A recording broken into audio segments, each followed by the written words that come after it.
कामाची विलक्षण काम करण्याची क्षमता या सद्गृहस्थामध्ये आहे. माझे फार जुने मित्र आहे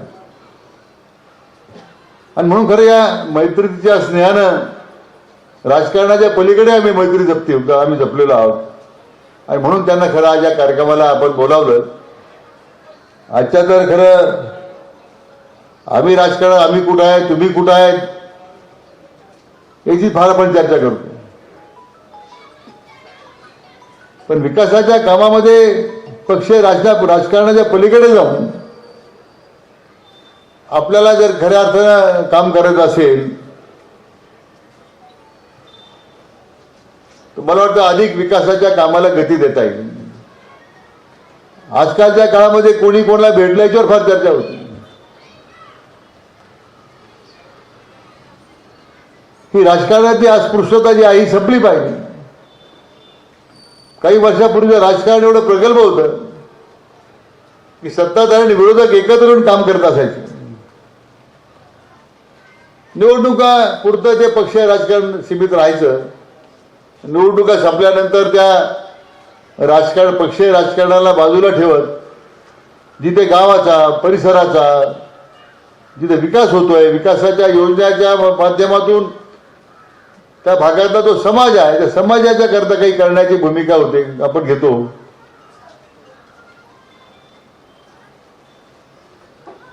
त्यावेळी या सगळ्या राजकारणाचा विसर पडत एकत्र येऊन आपण काम करण्याची भूमिका आपण या ठिकाणी आपण पार पाडू शकतो आणि हीच भूमिका माझ्या आणि सत्तारबाईच्या मध्ये नेहमी राहिली. ही आमची मैत्री राजकारणाच्या पलीकडची आमची कायमस्वरूपी राहिली आणि म्हणून खरं म्हणजे आज कार्यक्रमाला सत्तारबाई त्यासाठी आम्ही आपल्याला निमंत्रित केलेलं आहे की मोठ्या मनानं दिलदारीनं आपण या ठिकाणी या मैत्रीचा आदर करत आपण येणार याच्याबद्दल माझ्या मनात संदेह नव्हता आणि आपण आल्याबद्दल पुन्हा एकदा आपलं मनापासून स्वागत करतो. कारण आजकाल राजकारणात अतिशय कोत्या मनाचे लोक झालेले आहेत. काही लोक फक्त हसत राहतात आमच्याकडे.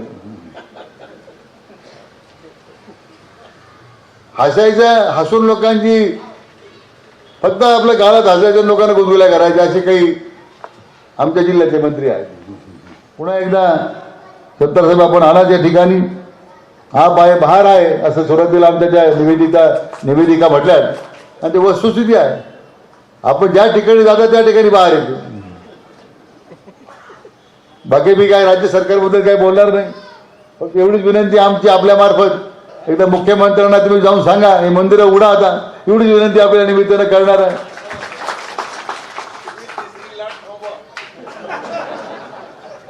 तुम्ही लोकल सुरू केलं, परमिट रूम सुरू केलं, माल सुरू केला, मॉलही सुरू केले आणि मालही सुरू केला. दोन्हीच आहे तुमच्याकडे. हरकत आहे. आज हा विषय इथला चर्चेचा नाही आहे, परंतु अतिशय चांगलं काम आपण सातत्यानं करत आलात. मी पुन्हा एकदा आजच्या कार्यक्रमाकरता आपण आवर्जून उपस्थित झालात आपलं मनपूर्वक पुन्हा एकदा स्वागत करतो. तर म्हणजे 1983 पासून सिल्लोड शहरामध्ये पहिला ग्रामपंचायत 1983 मध्ये जिंकली. त्यावेळेस सरपंच झालो. शेवटचा सरपंच, पहिला नगराध्यक्ष. तेव्हापासून दुकान चालूच आहे. माझ्या मतदारसंघात 45,000 माझ्या समाजाचे मतदान 3,40,000 मध्ये आणि 45,000 असून मी जात पात धर्म. पूर्वी आम्ही काँग्रेसमध्ये होतो. त्यावेळेस काँग्रेसची मताची संख्या 1,07,000 मतं. मी 3दा काँग्रेसचा आमदार होतो. आता शिवसेनेचा आमदार आहे.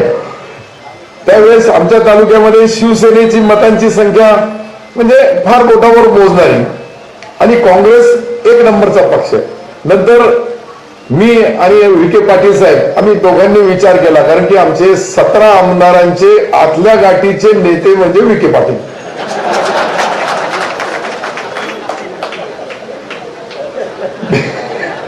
बेचाळीस पैकी 17 लोकांनी आदेश साहेबांनी दिला. काही झालं तरी आमचा पेन रेडी राहायचा. काय करायचं ते निर्णय घेण्याचा अधिकार विखे पाटील साहेबाला आणि विखे पाटील साहेबांनी आम्हाला अनेक आमदारांना त्यांच्या 25 वर्षाच्या राजकीय कार्यकाळामध्ये अनेक लोकांना नवीन तरुणांना कोणत्या समाजाचा आहे कोणत्या जातीचा आहे कोणत्या धर्माचा आहे हा विचार कधी नाही केला. हा कार्यकर्ता आहे. याला आपण थोडी लिफ्ट केली का हा सक्षम होऊ शकतो. हे खरा संकल्प त्यावेळेस मी 25 वर्ष अगोदर पासून त्याचा कार्यकर्ता म्हणून कार्य करत होतो. मग आमदार होऊन मला आता हे 4 टर्म आमदार झालो, 3दा मंत्री झालो. परंतु त्यांच्या ज्या वेळेस विखे पाटील साहेबांनी मला, आमच्यासारखे अनेक कार्यकर्ते अनेक नेते त्यांचे मित्र परिवारामध्ये आहे, मी काही एकटा नाही, परंतु त्यामध्ये खारीचा वाटा होत नाही. मी बी त्यांचा एक कार्यकर्ता आहे, त्यांचा एक दोस्त आहे, त्यांच्या परिवाराचा सदस्य. एक मित्रांनी आम्हाला सांगितलं, एक छोटीशी चिठ्ठी दिली, त्याच्यावर शोले पिक्चर मध्ये सांगितलं की ये दोस्ती हम नहीं तोडेंगे. जे बसलेले यांनी दिली छोटीशी चिठ्ठी. मला दोस्ती तुटली असती तर इथे आलोच नसतो. पण एक मोटरसायकल फक्त वेगवेगळे आहे, ते वेगळ्या मोटरसायकलवर आहे, मी वेगळ्या मोटरसायकलवर आहे. परंतु दोघांचा पाहण्याचा दृष्टिकोन, फिरण्याचा दृष्टिकोन, शेतकऱ्यापासून शेतमजुरापासून दलित पीडित माणसापासून त्याचा हित कसं लक्षात घ्यावाचा हे समोर ठेवूनच आम्ही दोघांनी राजकारण आतापर्यंत केलेलं आहे. आणि राजकारण करताना अनेक संकट येतात, राजकारणामध्ये अनेक संकट येतात, चांगले दिवस येतात, वाईट नाही. तोच आहे इथे आलेला, दुसरा नाही. तुम्हाला वाटलं 2 कस काय आले, एकच आलं. चालतं, त्याचं बी नाव मतदानी यादीमध्ये असेल विचारायचं. आणि कोणत्याही पक्षात असलो तर आमचा काम करण्याची पद्धत जी आहे, मी ज्यावेळेस विखे पाटील साहेबांचा हे सर्व कार्य पाहतो, त्यांच्या आजोबापासून वडिलापासून सर्व माहिती घेतल्यानंतर ते कसे सामान्य राहतात हे सर्व पाहिल्यानंतर माझ्यासारख्या नवीन कार्यकर्त्यालाही त्यांच्या पावलावर पाऊल टाकून आपण चाललो तरच राजकारणामध्ये पैशाने माणूस श्रीमंत होणं फार सोपं आहे, परंतु कार्याने किंवा कामाने श्रीमंत होणं हे सर्वात महत्वाचं काम आहे. हे शिकण्याचा चालता फिरता विद्यापीठ कोणी असेल तर विखे फॅमिली आहे आणि स्वतः साहेब आहेत. हे प्रत्येक वेळेस आम्ही राजकारणामध्ये काही झालं तरीही राजकारणाच्या व्यतिरिक्त ही संबंध असतात आणि ते संबंध ते सर्व जोपण्याचं काम एक आदर्श मित्र म्हणून, एक पवित्र आत्मा त्यांची आजोबाची, त्यांच्या वडिलाची पुण्याई ही त्यांच्या पाठीशी आशीर्वाद आहे. आणि त्यांच्यामुळं आज राज्यभर सत्ता कोणाची, सत्तेमध्ये कुठे आले, कसे आले, कशा पद्धतीने आले हे तर ऍक्सिडेंट झालेलं आहे. ज्यावेळेस रिक्षा तयार होता त्यावेळेस मी यांना फोन करून सांगितलं, देवेंद्रजीला फोन करून सांगितलं, हे पहा आता रिक्षा तयार झाला, फक्त टायर फिट करायचे, आता तरी सुधरा. तर मला बोलले, सत्तारभाई तुम्ही नवीन नवीन शिवसैनिक आहे, तुम्हाला शिवसेना माहित नाही, शिवसेना कुठंच जात नाही. मी म्हणलं पहा परिस्थिती बदलू लागली. 2.5 वर्षाचा जो कार्यकाळ आहे, सन्माननीय उद्धवजी ठाकरे साहेबांनी जो प्रस्ताव ठेवलेला आहे त्याला मान्यता द्या, कारण की वरिष्ठ नेत्यांनी त्याला तत्वता मान्यता त्या काळामध्ये दिलेली आणि तुम्ही दिली. माझाही त्याच्या पाठीमागे थोडा स्वार्थ होता, मी नंतर सांगाल ते. माझी इच्छा होती की ठीक आहे, हे सरकार ज्या वेळेस निवडणुकीच्या अगोदर जी परिस्थिती निर्माण झाली तर मी म्हणलं साहेब बीजेपी मध्ये बी असले, मी शिवसेनेत बी असलो तर युतीमध्ये आपण सरकारमध्ये एकत्रित येणार, हे माझ्या मनामध्ये त्यावेळची संकल्पना. म्हणून आम्ही 1 महिनाभर सातत्याने फिरायचो, कधी ह्या हॉटेलवर कधी त्या हॉटेलवर, आमच्या मिटिंगा व्हायच्या. आणि मी बोलू लागलो की ही रिक्षा तयार झाली, फक्त टायर बसवायचा, ते रिक्षा तयार होण्याच्या पुढची स्ट्रिंग उद्धवजीच्या हातामध्ये. तुम्ही 2.5 वर्षांनी दिले तर 5 वर्ष ते मुख्यमंत्री राहणार. पण मी नवीन नवीन शिवसैनिक हे मानायला तयार नाही. यांना शिवसेनेचा आणि आदरणीय खरं म्हणजे देवेंद्रजीला त्यांना फार मोठा अनुभव होता, त्यांनी ऐकलं नाही आणि ही परिस्थिती निर्माण झाली. म्हणून ही तुम्ही जे सांगितलं ये दोस्ती हम नहीं तोडेंगे, ती तोडल्या गेली वरती. 30 वर्षाची दोस्ती तिकडे तुटली, माझी 25 वर्षाची जागेवर आहे.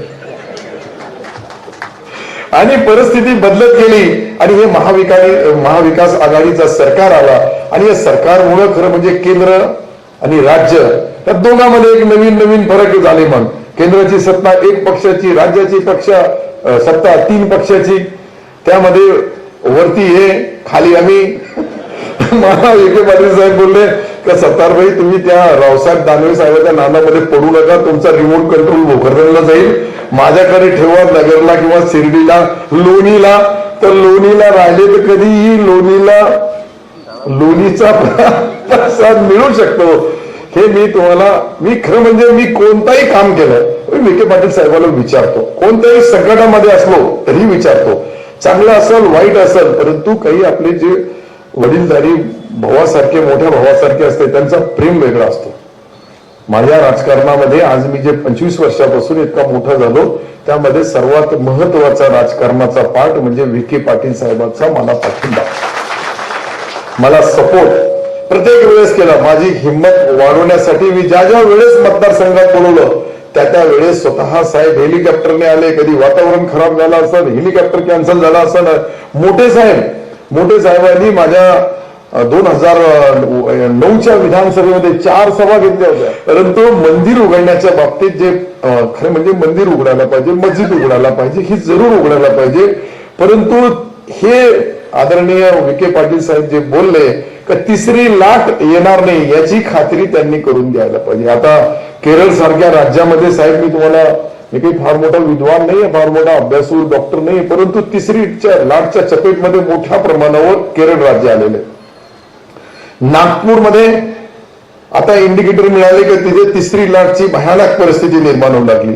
महाराष्ट्र सरकारने मंदिरं उघडण्यासाठी जरूर जितके धार्मिक तुम्ही आहे त्याच्यापेक्षा कितीतरी भगवा झेंडा हिंदुत्वादी संघटना मी सोडून, मी एकटा मुसलमान आहे पक्षात नाही, टोटल पक्षात एकच मुसलमान आहे, म्हणून मी बोलू लागलो का हे जे मंदिराबद्दल प्रेम जितका नरेंद्र मोदी साहेबांना आहे त्याच्यापेक्षा जास्त उद्धवजी ठाकरे साहेबांना बी मंदिराचा प्रेम आहे. त्यांच्या वडिलापासून यांच्या वडिलापर्यंत दोघही बिचारे नाही. आज स्वर्गीय बाळासाहेब ठाकरे आणि स्वर्गीय बाळासाहेब विखे, 2 बाळासाहेबांनी या राज्यामध्ये केंद्रामध्ये शिवसेनेच्या कोठ्यामध्ये ते मंत्री होते. त्यावेळेस एकदम लोकांना वाटलं नाही असं होऊ शकतो का, परंतु दोन्ही बाळासाहेब एक झाले आणि दिल्लीमध्ये आपले विखे पाटील साहेब हे मंत्री झाले. त्यावेळेस शिवसेनेमध्ये तसंच माझाही नंबर लागला. विखे पाटलाच्या 3री लाट येण्याचा संकेत WHO ने दिला. राज्यामध्ये जगामधली जी आमची आरोग्य सेवा संस्था आहे त्यांनी माहिती दिली, जगामधली देशामधली दिली आणि राज्यामधली दिलेली आहे. म्हणून हे मंदिर उघडण्याचं काम सन्माननीय मुख्यमंत्री उद्धवजी ठाकरे साहेब करतील. मी तुमचा संदेश तिथपर्यंत जरूर पोहोचवणार आणि यांचे माझ्यापेक्षा जवळ संबंध त्यांचे, परंतु मी बस तुम्हारे खत में हमारा सलाम जाण्याचं काय साहेबांनी सांगितलं जरूर, कारण की मी आता बाहेरूनच शिर्डीला गेलो, बाहेरूनच आपल्या पायरीवर उभं राहून त्या ठिकाणी इथं येते आत्मा आणि परमात्मा या दोघांचा कनेक्शन जो आहे, मंदिरमध्ये गेला तरीही त्याला आशीर्वाद मिळणार आणि मुख दर्शन घेतले तरी आशीर्वाद मिळणार, मस्जिदमध्ये गेला नमाज पडली आणि घरी बी पडली तरी तितकंच मिळणार. परंतु राजकारणाचा काही लाभ आहे पक्षिक लेवल तो कदाचित असेल तर त्यासाठी मंदिरमध्ये जावं लागेल. मंदिर वही बनाएंगे लेकिन तारीख नहीं बताएंगे. अभी सुप्रीम कोर्ट ने तारीख बना दी, वो तारीख के अंदर मंदिर बन जाए. ही लोकांसमोर आहे.